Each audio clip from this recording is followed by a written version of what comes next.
Alrighty, now we get to jump into, well, in my opinion, what I believe is the juicy bit. We get to dive into the stats to kind of really see what this is all about. So what we're going to cover in this specific video is just to quickly recap, the basic trade plan rules. So I'm going to go in complete depth in this on the end-to-end process because you should be very familiar with this from the previous module.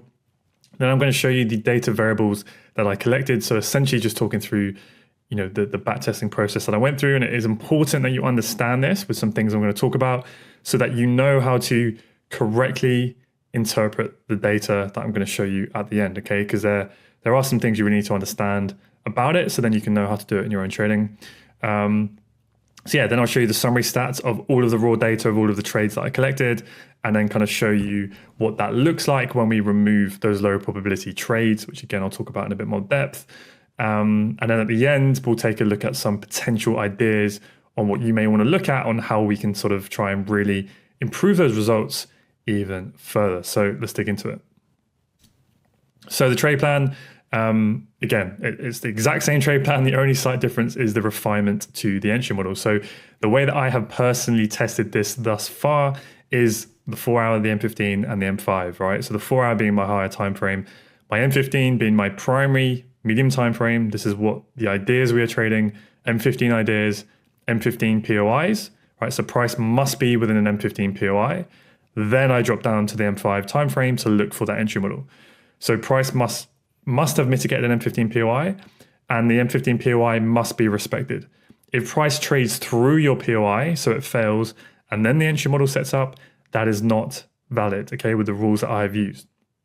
So this data is purely for this entry model, LC2A, right, that we're calling it, nothing else. And I have used a fixed R target, but I'll talk about that more when we get to the data and you'll understand why I haven't said the exact R amount I'm targeting here. And then the sessions, I basically just did the whole day for London and New York. So that's 7 a.m. till 5 p.m. UK time, okay? So I wanted to get everything within that window.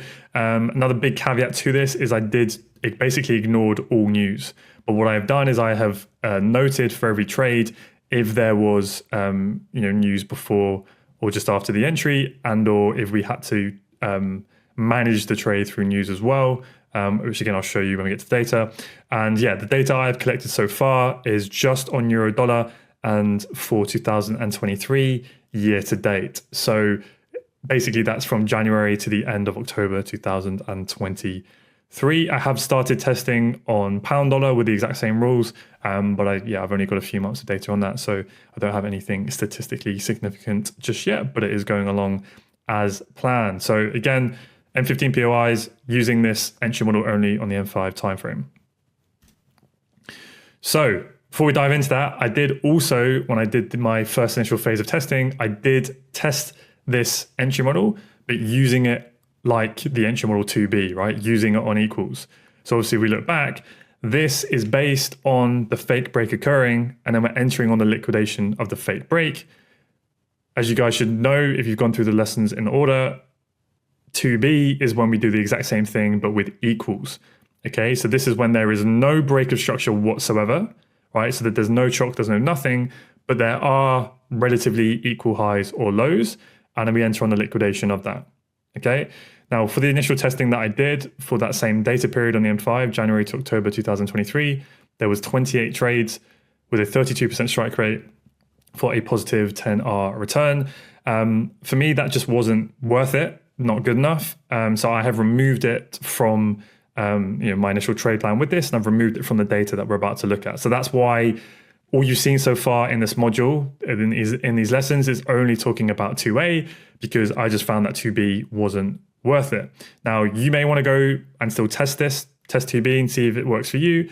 If you do it in if you're patient enough and you wait for those high value areas, perhaps it's worth it for you. So it's something to think about. But as you'll see in a minute, the trade frequency and return is more than good enough for me with just 2A alone. And that's without even thinking about the other entry models that we already trade, right? So I'm happy to remove 2B from it and give up that potential 10R when it's got a really low strike rate. And also another big thing is this second from last point, the subjectivity of defining what is an equal if it is equals or not, has now been removed, right? Because if you're waiting for a break of structure, that's 100% mechanical, right? If you know you need an M5 chalk as a minimum, it's either broken structure or it hasn't, right? We have 100% mechanical rules for that. Whereas with equals, there was subjectivity to that. And I'm keen to try and remove as much subjectivity as possible with reason from my trade plan. So again, another good reason as to why I'm very happy to remove that from there. But like I said, you may want to still test that. So, you don't have to listen to me. It's just my approach. Right, this is the last slide and then we will dump into the spreadsheets, but this is very, very important. Some of it may seem obvious, but I need to reiterate it. Backtest results are not live results. Backtest results are not live results, okay? Obviously, they are a good indication, but a lot more shit happens in the live market. Obvious ones being we have to deal with spreads changing, variable spreads, getting slipped, right? Not getting filled at the exact price level we intended with our orders. We need to factor in commission costs, whether that means you need to actually target further, like i.e. if you're targeting 3R when you're backtesting, in reality, you need to target anywhere from 3.1 to maybe 3.3R to make sure that your net profit is actually 3R, right? Once you've accounted for commissions. You have to deal with swaps, especially if you're maybe trading on slightly higher timeframes to hold trades overnight and things like that. Obviously, psychological errors in a backtest, especially if we do it multiple times, we can make sure that we record every valid trade that meets our rules. In a live market, you're going to talk yourself out of trades. You're going to talk yourself into taking invalid trades or low probability trades. We all know that, right? Live trading is a lot more harder, real pressure on the line for the most part. Obviously, real life as well, while you're not going to take every valid trade, you're going to get sick, you'll be on holidays, you've got other life commitments, stuff happens, right? It is what it is. Now, another key point from me here is that because this data is only on euro dollar so far and 2023, I'm obviously quite familiar with this price action, right? I've traded that this year. I'm staring at it every day. I do markups on it every day. I do session recap videos on it every day. Like a lot of that's going to be baked into my subconscious, at least on the higher time frames, right? The overall direction. So, there's no point in denying that that's not the case. That is probably going to help me compared to if it was price action I had never seen before. So, it has to be stated. Now, that said, I basically have tried to take every single trade that clearly is valid. And that's what I've got in the raw data. And that's what we're going to look at. So I've got all of those low probability trades in there to try and make the trade plan the statistics as realistic as possible in terms of, if you took every trade. And two, I wanted to see what would happen if someone with not really that much experience, let's just say a beginner, kind of just hit almost every entry model they took within reason. I didn't put every single ridiculous phase D with no confirmation sort of trade in there. I didn't put that in there. But I just wanted to see if you weren't really that knowledgeable, what would happen, and the results were still robust. So that gives me a ton of confidence now. With my own trading, but also sharing that with the community, because I do feel a sense of responsibility to not give something out to you guys that a lot of people are going to struggle with and dig themselves into a hole, which can damage their own, financial and mental capital. Okay, so this is looking robust and we'll dive into it. But the final point I will say to get this out of the way is you must focus on the medium time frame narrative and the medium time frame POI selection. I cannot stress how important this is, and you're going to get sick to death of me saying this over the coming months and years, as I kind of already do try to preach. It's the most important part of the strategy. Okay, the lower time frame entry model and the cleanest one, but in the wrong area, is worthless, as we say. So that is the skill that needs to be built, and when you nail that down, that is where your results will really start to take off. So without further ado, let's dive into the spreadsheets. Alrighty, so this is essentially kind of, we could call it all of the raw data for entry model LC2A, like I said, on Eurodollar, January to the end of October 2023. So I kind of just talked through this. I think it is important you guys kind of understand what it is I did here. So usual data, right? The date the trade was taken. Now I recorded the time that the liquidation occurred, right? Where the fake break high low was taken. But I realized it was kind of pointless. So you probably don't need to bother doing that. But what I did make sure, obviously, is that the entry time is during our session. Obviously session, pair, the entry model. And then I labeled the trades low, medium, and high probability, right? And this will become important to see the stats. But I wanted to, again, include pretty much every low probability trade that could be justified as a valid trade, just to see, what would happen with the stats overall. Entry candle retrace. So basically what this is saying is that if we are buying and if we are getting long, are we placing our order on a bullish candle? So a candle that closed bullish. I just wanted to see if that gave us an extra edge or not. I'll show you the stats for that in a minute. M5 fake high low, right? So this is just to confirm that it is a fake break. Again, you don't need to record this now. Equals whether there was equal lows or not, and whether that fake break that we're trading the liquidation on the M5, was that a strong high or low on the M15 as well? I wanted to see if that gave us an additional edge. Obviously, it needs to be within an M15 POI, so I just recorded that just because initially we didn't quite have these rules nailed down, so I just wanted to have that as a variable. These are the different phases. You guys should be familiar with that. And then 4-hour swing and internal, are you trading counter or pro?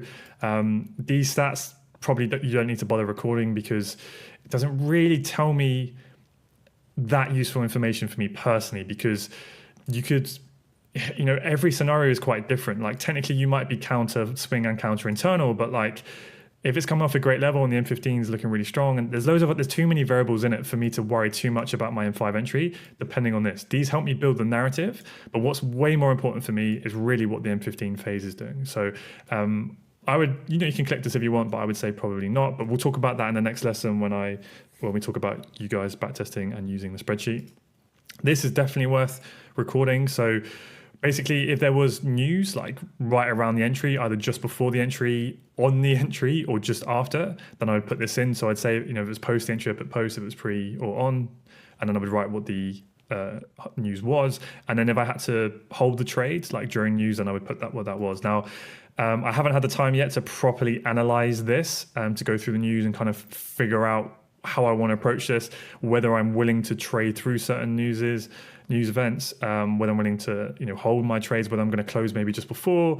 I need to try and figure that all out and kind of come up with an answer. I haven't quite, I need to get more live data on this as well to kind of see what spreads I'm dealing with and just try and really decide for myself if I want to take the risk of slippage going through some of them. So we'll see. But I would recommend if you guys are going to start testing straight away, if you record this, it'll be super useful to have that data in the future. And then I'll talk about these in a second. And then obviously we have the R, and then screenshots, and then just some notes. So here, what I have done, the easiest way to explain this will just be kind of go through examples. So when you take a trade and you're recording it, I've basically, like the liquidation candle or the entry candle, whatever we're going to call it, that is what we are placing our risk to reward tool on top of, right? So imagine we're getting long, we place our buy stop above that candle and our stop loss below it, right? So what I've done is I've recorded what the size in pips of that candle is. Okay, now ignore this column for a minute, I'll come back to that. But the first thing is to record the size of the entry candle. Then here I've recorded how many pips did price break the higher low of your entry candle, right, to go against you. So imagine we're buying, that's the size of the candle. This would be how many pips price broke the low of the candle, right? So in this case, it didn't break the low of a candle, so it never did that. So it's maximum adverse excursion, just to show your stop loss buffer. And then this one here is maximum favorable excursion. So how many pips in your favor did price go? Like what was the maximum amount of pips you could have, if you were perfect, you could have rode out that trade here. So the reason why I've collected those stats is to help identify what the most optimal fixed R target would be, okay? Because if you collect those three numbers, so the size of the entry candle, how many pips price did or didn't trade below or above that entry candle, depending if you're going long or short, right? So you can work out how big your stop loss needs to be in order to stay in the trade. And then this is how far price would have gone, or how far it would have gone before it would have come back out, and completely stopped you out. So what that then does is if you come over here, and these are like variables you can configure. So if you put your stop loss buffer in, and let's say 2 pips, what this means is that you will always use a 2 pip buffer behind the entry candle for your stop loss. So in this instance, if you use a 2 pip buffer and the entry candle is 4.3 pip size, then how big is your stop loss? It's this plus the buffer, right? So your stop loss is going to be 6.3 pips. So what that essentially does then, and then if you put your target, so we're going to target 3.3R for every trade, with those two numbers, and then with collecting these three numbers here, there's a little formula that will tell you what the maximum R you would have achieved if you literally exited at the most perfect point. But the most important thing here is, would you have hit your target or not? So because obviously the trade would have ran 4.6R if you use a 2 pip stop loss buffer, this then means then yes, you would have hit 3.3R. Whereas, see here, the trade below, it only ran 1.45R if you use the 2 pip stop loss buffer. So because that obviously isn't 3.3, that just means we take an initial loss. So the management is you either win with a 3.3R target or you lose with a 1R loss, right? Now, the reason why I've done it this way is because rather than just doing your initial testing and go, right, I'm going to target 3.3R and I'm just going to record all my stats. And you go, well, I wonder what happens if I target 4R. Would that be better? And then you've got to go through every single trade manually or like kind of just, there's a few different ways you can do it, but it's a bit clunky. But what this allows us to do is go, right, what happens if I now target, let's say put in 4 here, boom. And it will automatically recalculate all of these for you. And it can quickly show your strike rate and your total R here. Okay, so let's go back to 3.3. Now, in case you're wondering why 3.3 instead of 3, it's my crude way of trying to account for commissions, like I said at the start. So if we're trying to, really what I want to target is 3R. I want to make 3R profit. Obviously, you have to take into account commissions. So on average, you're going to have to target, depending on your broker and depending on your stop loss size, around 3.1 to 3.3R, roughly, right? So what this is telling me is that as long as all of these trades win at least 3.3R, then it's probably going to be a winner in the live market for net 3R, right? So that's what I've done here. Stop loss buffer, so like you could go super tight, and let's say we put in 0.5 pips. Strike rate dips a little bit, and actually our total R dips as well, which is I found really interesting because obviously the smaller your stop loss buffer is, the tighter your stop loss is, and therefore the higher your potential risk to reward. So obviously you're choking the trade a bit more, so our strike rate goes down, but our total return goes down as well. Whereas if we go up to 1, strike rate improves a little bit, R improves significantly. Now what if we double our stop loss buffer from 1 pips to 2 pips? Strike rate goes up a little bit, but we get even more R. Now, it's not just that we get even more R and our strike rate goes up, but also with that bigger stop loss, your commissions are going to go down too. And you have less slippage risk. Like a bigger stop loss is always going to be slightly more ideal from a risk perspective. So yeah, 2 pip stop loss, again, for the caveat of euro dollar and 2023 works quite well. So if you're going to backtest more than 2023, we obviously need to take into account a lot more things like volatility changing and things like that. So you will need to think about different buffers, or we can get a bit more complicated and we can base our stop loss buffer on like a volatility based measure, like we can use ATR or something like that. So that's some work I'm going to do soon. I haven't quite figured that out yet. So we can have a future proofed mechanical method for always measuring our stop loss. But this was just a quick way. I just wanted to get going with the testing and I'm happy with that. Obviously in our live trading, if volatility starts picking up, we can quickly see that and adjust.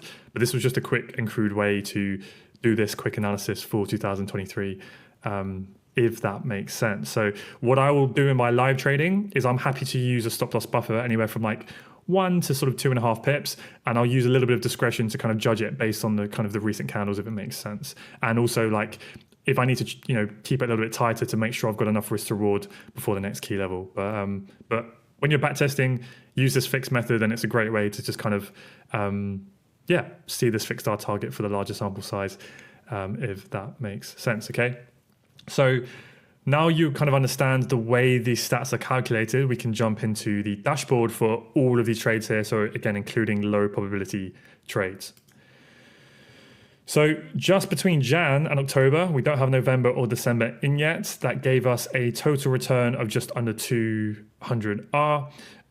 Now, again, I've done a quick crude calculation here to remove what the commissions would be. So because I'm saying that we've added in that extra 0.3, right, it's 3.3 rather than 3 to try and get that net 3, I've now removed that from all of the winning trades we had. So because we had 92 wins, 92 times 0.3, roughly 25 or whatever it is, and I've subtracted that from here so you can see the formula here. Okay, so that's just a roughly after commissions, you can take off around that figure, right? So about 30R or so. So strike rate around 47%, 196 trades. Obviously we can see the frequency is pretty high. Again, this is if you're trading the whole day. So, from 7 a.m. to 5 p.m., both London and New York.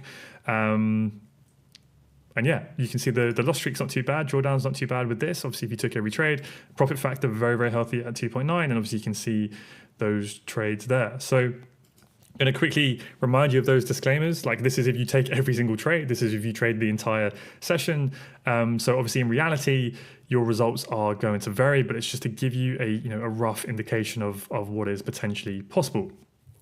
So, I'll let you kind of pause the video and look at these stats within your own time, but you can see the breakdown here. It's pretty decent, right? Trade frequency is nice and high. Again, this is just one entry model. You can combine this with other. There's also other refinements we are working on that we will potentially release soon. So, quick spoiler alert there. Strike rate is very, very decent. Obviously, a few tricky months within there where it was a bit of a lower return, but that's markets, right? It's to be expected. You can obviously diversify and hedge that out by looking at additional pairs, but we'll talk about that later. This is kind of the breakdown in probabilities. So, this is a bit subjective, right? It's not an exact science, like I said in the previous lessons, on exactly how you, define what is high, medium, or low. I've tried to do my best to tell you how I categorized it, but there's going to be some overlap in the lower and upper bounds of each category. What do I mean by that? Well, there are some trades that are like on the verge that are low probability, but they're on the verge, you could probably define them as medium. And there's some kind of crappy medium trades that you could probably categorize as low. Vice versa, there's some high probability trades that you could probably say is actually more of a medium, and there's some mediums that are pretty good that maybe you could call high, right? So there is going to be some overlap in there, so it's not a hard science, but there are some obvious trades, right? I've done my best to try and categorize it on what I think the probability is like. So low probability, if you maintain your aggressiveness to take kind of all of those trades throughout the year, it's saying positive 7R, but I would call that probably in reality it's going to be near a break even, or probably in reality it's going to be, you're going to be in drawdown with that, because what is likely to happen is you're not going to be able to take every trade because real life gets in the way. Two, your psychology is going to take a big hit. If you've taken, the last low probability trades are like 5-6 losses in a row, you're probably going to skip the next one because you're probably going to say, I don't want to take low probability trades anymore. And then that ends up being the winning trade. So that's why you've got to be super consistent if you're going to be that aggressive. Strike rate is very, very low. So, and it's probably going to be, even lower in a live market. So for me, I want to avoid these as much as possible, but I'm also a realist and I know that I will end up taking low probability trades over the course of the year. It's going to happen. It is what it is. Likewise, I'm not going to hit, all of these trades. So, but I think this kind of gave a good sort of realistic expectation of, your trades being in the middle, but I'll show what it will be like in a second without the low probability trades.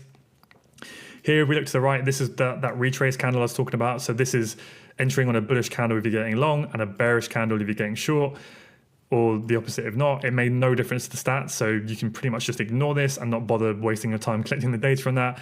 Likewise, is the fake break also strong structure on the M15? That made zero difference to the edge, so you can save your time, not bother collecting data on that. This one I thought was interesting, collecting the data on the phases. Obviously for me, phase A I always view as high probability. That's my favorite, and same as phase C, because you're trading pro internal structure and usually risk reward is on your side. So they're my favorite.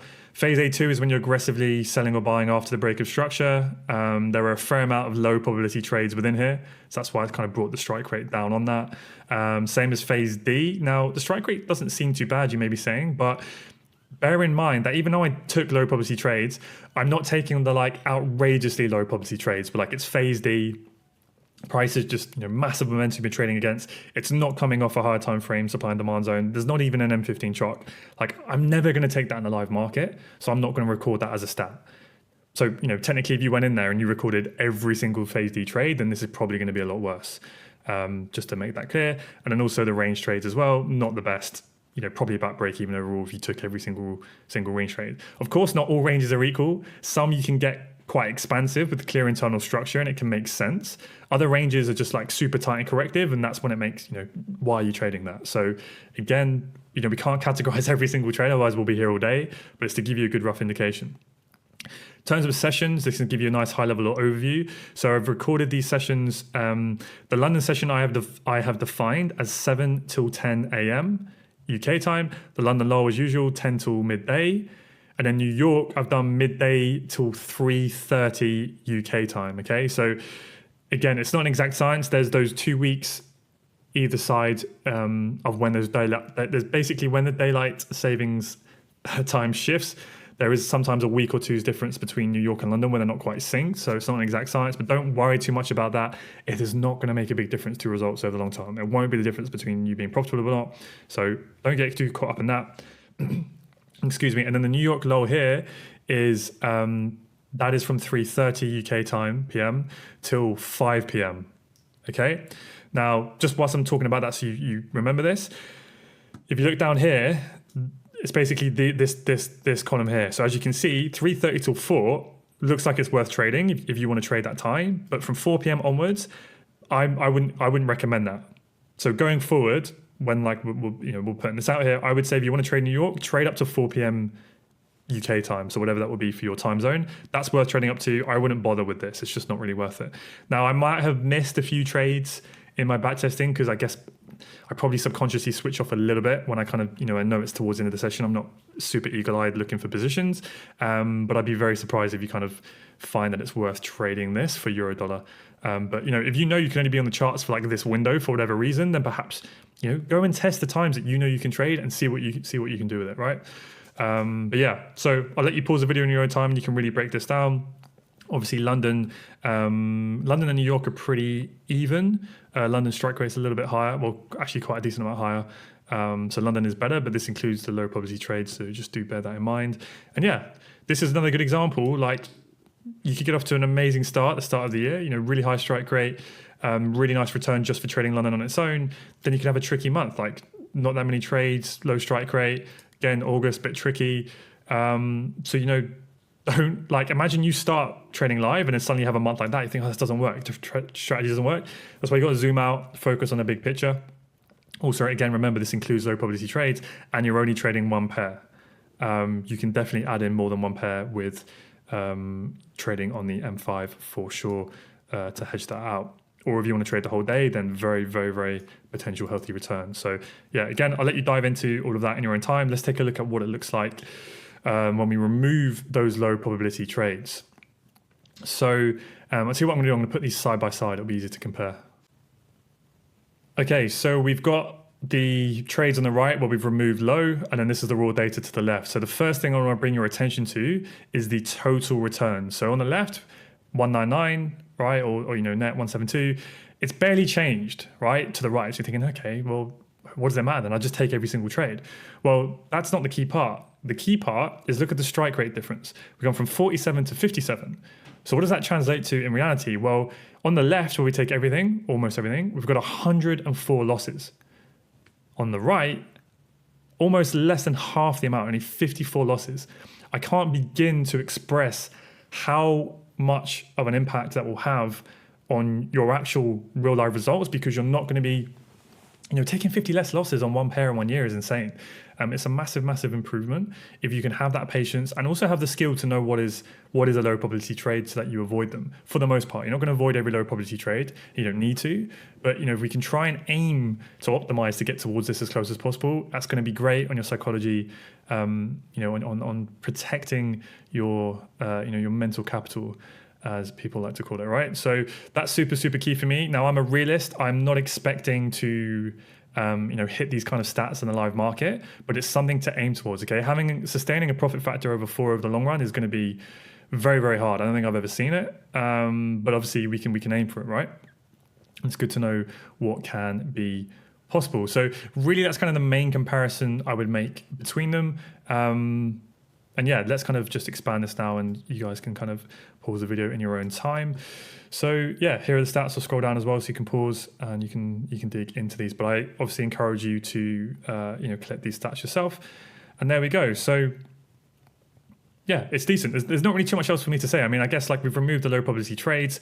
So phase A2 now does increase. Actually, that's kind of interesting to compare, right? If we compare the phases, because you can kind of see where like the low probability trades are often occurring. So phase A doesn't really change much because I'm pretty much going to view all of those as, medium to high probability. So there must have been something really going wrong as to why there are a few low probability trades in there.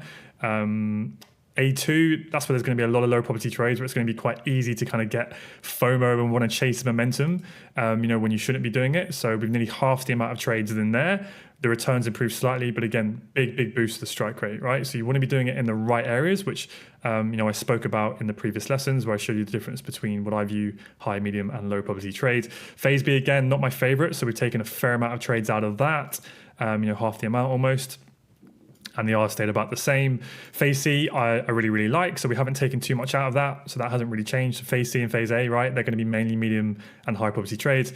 Phase D is where there's going to be a fair amount of low probability trades because you're trading counter swing and internal, so we've improved the strike rate with that. But again, remember, I didn't take the super, let's call them dumb trades, so be warned. And then obviously the range trades, we've halved those as well because that's when the majority of a lot of losses are going to come from. So yeah, you can see ranges aren't really worth trading for me, at least the way I approach the market and my edge. But yeah, I'd probably trade everything else. There's not really too much else to dig into, to be honest. I mean, you can start getting granular with days of the week and things like that. It's kind of interesting. Monday's a little bit lower, but it's not going to stop me from trading it. Yeah, the final thing I'll say to wrap this up with this before we look at how we can improve the results is that I haven't personally quite decided how I'm going to approach session timing, because right now, if I was only trading euro dollar, then I'd probably want to trade both sessions. I'd probably trade all day, or maybe even just include London low, right? Because that can have a nice little boost to your results, right? 20R there over the year, nothing to be sniffed at. But what I'm leaning towards is I would probably want to trade 2 pairs and just London, maybe London low as well. We'll see. And that's what I want to commit to as probably my non-negotiable. And if I'm on my desk and I'm paying attention, perhaps I'll trade New York, occasionally. But yeah, I'd probably rather be on my trading window being less, so I can concentrate and having 2 pairs, but I need to do more work on back testing a pound dollar first. But that's just to give you a bit of an indication of where I'm at personally. So yeah, in the next lesson, we'll talk about how you guys can crack on with your testing and how you want to think about your own plans and your approach. But as always, collect the data that is going to be relevant for what you can actually trade. Okay? So let's wrap this up and we'll take a quick look at some ideas on how we can potentially improve these results even further. So how to improve the results? Well, the main thing, I'm going to keep saying it, is you need to improve your skill on building that higher time frame and medium time frame narrative, really understanding what the objective and directional bias for the session is going to be, how far price is likely going to move, and all of that good stuff, right? And once you have identified your directional bias for the session, then you need to be good at picking those areas in which to play that directional bias. Just because you have a bullish bias doesn't mean we want to jump in every long. We need to wait for price to come back to those POIs in which we think it's high probability to then capitalize on that bullish bias direction if you have it, okay? So this is the thing that probably takes the longest time, but it's the one that will make probably the biggest difference to your results.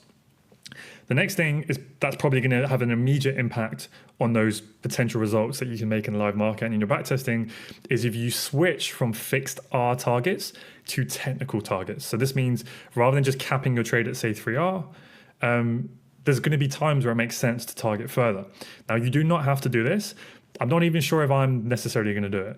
But for those of you who do have that skill in point 1 and you understand the narrative and you understand when there will be certain times within a year, it's not going to happen every week, but certain times, definitely, probably at least once or twice a quarter, it's going to line up so well where you've got in the position that you should be riding this out for at least another M15 swing leg or maybe even a 4-hour swing leg, and you can push it further. If you capitalize on 1, 2, maybe 5, maybe even 10 trades at a push a year where you target 5, 10, 15R, maybe even a bit more on one of those 2 of those trades. Obviously, that can make a big, I say big little, it's a bit of an oxymoron, but a bit of a quantum leap to your results, right? That nice boost there. But I would say do that with caution. 1, you have to be skilled to do it. 2, if you start doing it everywhere, it brings in those psychological issues, right? Because you're not being consistent with what you're doing. If you then run 8, 9R and it pulls back for break even, it's going to really annoy you.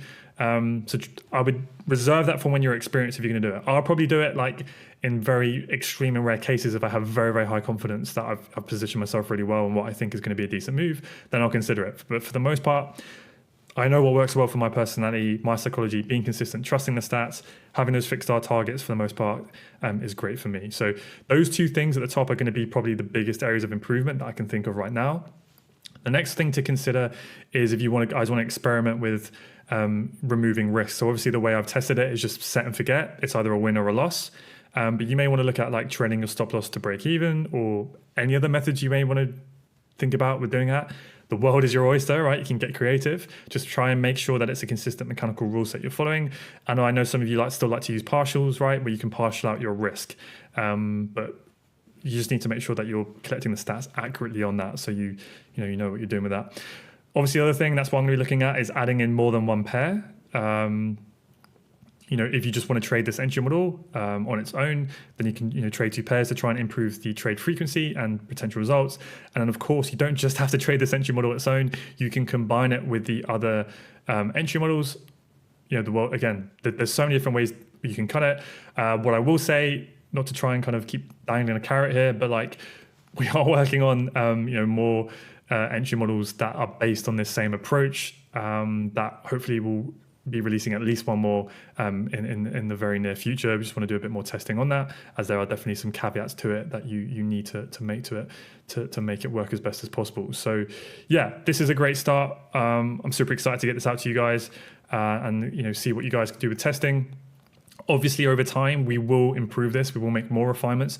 Our knowledge and experience with it will improve, and also the power of the community, right? With you guys getting out there, testing it, get creative. Think of ways you can improve it. See what you think we're not doing so well. See how I can improve it. I'm open to all suggestions. Let's back it up with data and see what we can do. So yeah, hope you guys took some value from that. In the next lesson, we'll dive into how you guys can start your backtesting.